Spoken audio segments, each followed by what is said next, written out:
دوسرا سجدہ تلاوت، یہ بھی قسم کا سجدہ ہی ہے، سجدہ تلاوت، ٹھیک۔ اب سجدہ تلاوت کیا ہے؟ سجدہ تلاوت سنت ہے، اس پر صحابہ کا اجماع ہے۔ سجدہ تلاوت سنت ہے، اس پر صحابہ کا اجماع ہے، یاد رکھیے، ٹھیک۔ اس کی مشروعیت، اس کا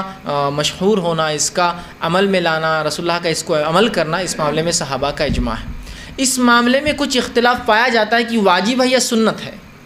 ضروری ہے یا سنت ہے، تو اس معاملے میں صحیح قول اور صحیح رائے ہے سجدہ تلاوت کا کرنا سنت ہے، واجب نہیں ہے، یاد رکھیے، سجدہ تلاوت کا کرنا سنت ہے، واجب نہیں ہے۔ انشاءاللہ میں آپ کے سامنے کچھ واقعات اور کچھ حالات رکھنے کی جو ہے صحابہ کے اقوال وہ رکھنے کی کوشش کرتا ہوں۔ آئیے، سب سے پہلی چیز جو ہے صحیح بخاری کی روایت ہے، آپ صلی اللہ علیہ وسلم فرما کہا، میں نے، بلکہ جو ہے یزید بن ثابت رضی اللہ عنہ فرماتے ہیں، میں نے اللہ کے رسول صلی اللہ علیہ وسلم کو دیکھا کہ آپ نے سورہ نجم کی تلاوت کی اور آپ نے اس میں کوئی سجدہ نہیں کیا، مطلب آپ نے سورہ نجم کی تلاوت کی اور اس میں آپ نے کوئی سجدہ نہیں کیا، حالانکہ سورہ نجم میں ایک سجدہ آتا ہے۔ اس سے پتہ چلا کہ سجدہ تلاوت یہ سنت ہے، واجب نہیں۔ اگر واجب ہوتا تو وہ صحابی کو اللہ کے رسول کرواتے، وہ کہتے میں نے پڑھا اور مجھے سجدہ تلاوت آپ نے حکم نہیں دیا اس کے کرنے کا، جبکہ ہم جانتے ہیں سورہ نجم میں ایک سجدہ آتا ہے۔ اسی طرح عمر ابن خطاب رضی اللہ عنہ نے ایک بار جمعہ کا خطبہ دیا، صحیح بخاری کی روایت ہے، جمعہ کا خطبہ دیا، جمعہ کے خطبے کے اندر آپ نے جو ہے سجدے کی آیت تلاوت کی، اس کے بعد سجدہ کیا، سجدے کے بعد آپ نے خطبہ کنٹینیو کیا، دوسرے جمعہ آپ نے پھر وہی صورت پڑھی، سجدے کی آیت پڑھی اور سجدہ نہیں کیا، اور سجدہ نہیں کرنے کے بعد یہ کہا اور فرمایا یقیناً ہمیں ان سجدوں کا حکم نہیں دیا گیا، لہٰذا جو شخص سجدہ کرنا چاہے کرے اور جو نہ کرنا چاہے اس پر کوئی گناہ نہیں ہے۔ حضرت عمر نے نماز خطبے میں ایک آیت تلاوت کی جو سجدہ تھا، جس میں سجدہ کیا، اگلے جمعہ وہی آیت تلاوت کی، سجدہ نہیں کیا اور کہا ہمیں سجدہ کرنے کا حکم نہیں دیا گیا تھا، مطلب یہ سنت ہے، واجب نہیں، تو لہٰذا جو کرے بہت اچھی بات ہے، جو نہ کرے اس پر کوئی گناہ نہیں، لیکن میں یہ کہوں گا کرنا چاہیے، یہ مستحب اور پسندیدہ عمل ہے، رسول اللہ نے کیا، کرنا چاہیے، کرنا چاہیے لیکن واجب نہیں۔ دونوں باتیں آپ سمجھ رہے ہیں ایک ساتھ؟ کوئی گناہ گار نہیں ہوگا اگر نہیں کرتا ہے تو، لیکن کرنا چاہیے۔ رسول اللہ نے نماز میں بھی کیا سجدہ تلاوت، نماز کے باہر بھی کیا، تو نماز میں بھی کیا جا سکتا ہے، نماز کے باہر بھی کیا جا سکتا ہے، کرنا چاہیے لیکن واجب اور فرض نہیں ہے، یاد رکھیے، ٹھیک۔ اسی طرح جو ہے اس کو کرنا کیوں چاہیے، اس کے تعلق سے جو بات ملتی ہے وہ تو یہ کہ رسول اللہ نے ہمیشہ کیا تو یہ افضل ہوا۔ دوسری بات جو ملتی ہے ہم کو وہ یہ ہے، جو سجدہ تلاوت کرنے کا جو فائدہ ہے جس کی وجہ سے میں کہہ رہا ہوں کرنا چاہیے، وہ صحیح مسلم کی حدیث آپ نے فرما دی، کتنی اچھی بات ہے، جب ابن آدم کسی سجدے کی آیت پر تلاوت کرتے وقت سجدہ کرتا ہے اور پھر سجدہ کرتا ہے تو شیطان کہتا ہے مجھے سجدے کا حکم ہوا، میں نے نہیں کیا، ابن آدم کو سجدے کا حکم ہوتا ہے، یہ سجدہ کر رہا ہے جس کی وجہ سے اسی جنت میں جائیں گا، اور مجھے سجدے کا حکم ہوا تھا، میں نے انکار کیا جس کی وجہ سے میں آگ میں جاؤں گا۔ تو ایک تو موقعہ مطلب جو ہے ایک مستحب عمل ہے، اور دوسرا شیطان کو رسوا کرنے والا عمل ہے نا، شیطان رسوا ہوتا ہے کہ مجھے حکم ہوا تھا میں نہیں کر پایا سجدہ، میں نے نہیں کیا، ابن آدم کو حکم ہوا اس نے کیا وہ جنت میں جائیں گا، مجھے حکم ہوا میں نے نہیں کیا میں آگ میں جاؤں گا۔ تو اس وجہ سے کرنا چاہیے لیکن پھر بھی واجب نہیں ہے، ورنہ بہت سے لوگ سجدہ تلاوت کا کفارہ پوچھنے آتے ہیں، نہیں کیے تو کیا ہے، کچھ بھی نہیں ہے، واجب نہیں چکے، ٹھیک ہے، چاہیے لیکن مستحب ہے، بہت اچھا عمل ہے۔ اسی طرح جو ہے سجدہ تلاوت جو ہے ان کی جو ہے تعداد کے تعلق سے یاد رکھیے، سجدہ تلاوت ایک ہی ہوتا ہے، ایک ہی ہوتا ہے سجدہ تلاوت، ٹھیک، ایک سجدہ ہوتا ہے، تعداد ایسا دو نہیں، جیسا ہم لوگ نماز میں کرتے ہیں دو ہوتے ہیں، سجدہ تلاوت ایک ہی ہوتا ہے، آپ ایک ہی بار کریں گے، جیسا آپ نماز میں ماشاءاللہ ہم تراویح پڑھتے ہیں تو اس میں ہوتا ہے نا امام صاحب ایک ہی بار کراتے ہیں، بس وہ ایک ہوں گا، یاد رکھیے، ٹھیک۔ نماز میں اگر ہوں گا تو اللہ اکبر کے ساتھ ہوں گا تاکہ پتہ چلے کہ سجدہ تلاوت، اور نماز کے باہر کریں گے تو آپ سیدھے چل جائیں گے سجدے کے اندر، کچھ بولنے کی ضرورت نہیں اس میں، ٹھیک ہے، ٹھیک۔ تو اس سے تلاوت کی تعداد جو ہے سجدے کی جو ہے وہ ایک ہوں گا، ٹھیک، اور یہ سجدے ایک ہوں گا، اور یہ سجدے کتنے ہیں قرآن کے اندر، تو اس معاملے میں کوئی ایسی کوئی حدیث نہیں ملتی کہ رسول اللہ نے فرمایا اتنے ہیں، لیکن جو باتیں پتہ چلتی ہوئی ہے کہ سجدہ تلاوت جس پر علماء کا اور ائمہ کا اتفاق ہے وہ ہے 15 سجدہ تلاوت ہے، کسی نے کہا 14 ہے اور کسی نے کہا 11 ہے، لیکن صحیح بات یہ ہے کہ 15 سجدہ تلاوت ہے، کتنے ہیں 15 جگہوں پر 15 ایسے مقامات ہیں جہاں سجدہ تلاوت ہے۔ حالانکہ حدیث کے اندر 2-3 بات آتی ہے، جیسا کہ دیکھیے کسی حدیث میں آتا ہے کہ آپ نے 15 کیے، 14 کیے، 11 کیے لگاتا ہے، لیکن جو صحیح بات ہے وہ یہ ہے کہ ثابت کوئی روایت نہیں ہے، 15 ہے۔ کون کون سے؟ مختصر انداز میں آپ کے سامنے رکھ دیتا ہوں۔ پہلا جو ہے میں ترتیب میں رکھ رہا ہوں قرآن کے آرڈر کے اعتبار سے، سورہ اعراف کی آخری آیت 206 نمبر، سورہ اعراف سورہ نمبر 7 آیت نمبر 206، پہلا سجدہ جو قرآن میں آتا ہے۔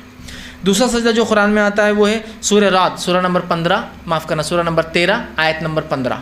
سورہ رعد سورہ نمبر 13 آیت نمبر 15 کا دوسرا سجدہ ہے۔ تیسرا سجدہ جو قرآن میں آتا ہے وہ سورہ نحل سورہ نمبر 16 آیت نمبر 50، سورہ نحل سورہ نمبر 16 آیت نمبر 50۔ چوتھا سجدہ جو قرآن کا آتا ہے وہ ہے سورہ الاسراء یا سورہ بنی اسرائیل سورہ نمبر 17 آیت نمبر 109، سورہ نمبر 17 سورہ بنی اسرائیل یا سورہ اسراء، سے دو نام سوروں کے سورہ کے آیت نمبر 109۔ پانچواں سجدہ تلاوت ہے سورہ مریم سورہ نمبر 19 آیت نمبر 57، سورہ مریم سورہ نمبر 19 آیت نمبر 57 57۔ اسی طرح جو چھٹا تلاوت کا سجدہ ہے وہ سورہ حج سورہ نمبر 22 آیت نمبر 18، سورہ حج سورہ نمبر 22 آیت نمبر 18 یاد رکھیں۔ اسی طرح جو ہے ساتواں جو آتا ہے سورہ الفرقان سورہ نمبر 25 آیت نمبر 60، سورہ الفرقان سورہ نمبر 25 آیت نمبر 60 میں آتا ہے۔ آٹھواں سجدہ آتا ہے سورہ نمل سورہ نمبر 27 آیت نمبر 26، سورہ نمل سورہ نمبر 27 آیت نمبر 26۔ اسی طرح نواں سجدے جو ہے تلاوت آتا ہے وہ ہے سورہ نمبر 32 سورہ سجدہ آیت نمبر 15، سورہ 32 سورہ سجدہ آیت نمبر 15۔ اسی طرح 10واں جو آتا ہے وہ یہ ہے، اس کے اندر جو بہرحال ملتا ہے وہ یہ ہے 10واں نمبر جو ہے سورہ صاد جو ہے